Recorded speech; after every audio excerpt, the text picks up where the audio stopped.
নমস্কার, আপনারা দেখছেন টিভি 24 বাংলা। আমি সৌরভ। শুরু করছি আজকের নজরে রাজ্য। বাগদেবীর আরাধনা চলছে রাজ্য জুড়ে। বিদ্যার দেবী সরস্বতীর পুজোয় মেতে উঠেছেন পড়ুয়া থেকে আমজনতা। সাবেক তো আছেই, দেবী মূর্তির তৈরিতে উদ্ভাবনও দেখা যাচ্ছে বিভিন্ন জায়গায়। এবার দেবী সরস্বতীর মূর্তি বানানো হয়েছে পুনর্ব্যবহারযোগ্য কলম দিয়ে, আর সেই মূর্তি তৈরি করেছেন লিংক লিমিটেড সংস্থা। 4 ফুট লম্বা আর প্রস্থে 2.5 ফুট আয়তনের এই মূর্তিটি ইতিমধ্যে সকলেরই নজর কেড়েছে।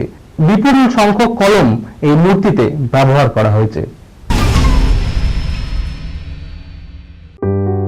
সুনির্ণয় imaging centre private limited advance প্যাথোলজিতে thalassemia screening, large size biopsy setup সহ সমস্ত পরীক্ষা, echocardiography, fetal echocardiography, CT scan, CT guided FNAC, 4D USG, USG guided FNAC, endoscopy, colonoscopy, uroflowmetry, spirometry, colour doppler, digital X-ray, তাছাড়াও সমস্ত বিশেষজ্ঞ চিকিৎসকদের পরিষেবা একই ছাদের তলায় নিয়ে হাজির সুনির্ণয়।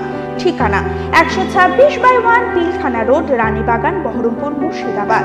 বিশদে জানতে যোগাযোগ করুন 8373049252 7547900377। হুগলি জেলার গুড়বাড়ি 2 নম্বর পঞ্চায়েতের রহিয়া গ্রামের বাসিন্দা চন্দ্রনাথ ঘোষ। গুড়াপের ব্যস্ত রাস্তায় তাকে রোজই দেখা যায়। সকাল থেকে বিকেল পর্যন্ত রাস্তায় দাঁড়িয়ে ট্রাফিক নিয়ন্ত্রণ করেন তিনি। সঙ্গী কেবল একটা বাঁশি। সেই বাঁশি বাজিয়েই যানজট নিয়ন্ত্রণ করেন চন্দ্রনাথ ঘোষ। মুখে কোনো কথা নেই, কারণ তিনি কথা বলতে পারেন না। তার এই ট্রাফিক নিয়ন্ত্রণের কাজে খুশি পুলিশ কর্মীরাও। তার কাজের প্রশংসাও করেছেন সকলেই। সরস্বতী পুজোয় নীলাম্বরী সাজে মিমি চক্রবর্তী। কপালে ছোট্ট রং মিলান্তি টিপ, কানে ঝুমকো, খোলা চুল, গাল বেয়ে কাঁধ ছুঁয়ে রয়েছে। সরস্বতী পুজোয় প্রেম প্রেম ভাব মিমির মনে বসন্ত এলো। সরস্বতী পুজোর সকালে তার যাতনার ভাবনার কথা ভাগ করে নিলেন সোশ্যাল মিডিয়ায়। ক্যাপশনে মিমি লিখলেন, সখী ভাবনা কাহারে বলে, সখী যাতনা কাহারে বলে।